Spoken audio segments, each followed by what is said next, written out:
বন্ধুরা ময়না হারিয়ে গেছে, ময়নাকে খুঁজে পাচ্ছি না। বন্ধুরা ময়না যে কোথায় চলে গেছে, ময়নাকে খুঁজছি। আকাশ স্কুল থেকে এসে কি কষ্ট পাচ্ছে, ময়নাকে খুঁজে পাচ্ছি না। অনেকক্ষণ থেকে ময়নাকে খুঁজছি।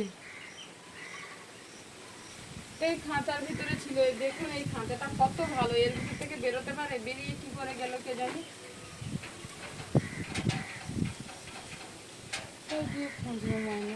বন্ধুরা শেষ বেশ তো ময়নাকে খুঁজে পেলাম না, ভীষণ মন খারাপ লাগছে। আকাশের বাবা যে জবে পেয়েছিল, ওকে কিন্তু আকাশের বাবা না নিয়ে আসলে পাখিটাকে কিছুতে খেয়ে নিত। সেই বাড়ি আনার পরে মায়া লাগার পরেই কিন্তু সেই একই কাজই হলো, কিছুতে খেয়ে নিয়েছে মন বলছে। এত মন খারাপ লাগছে কি বলবো আর। ওঠো দেখি, ময়নাকে খুঁজে পাওয়া যাচ্ছে না, হলো মন খারাপ।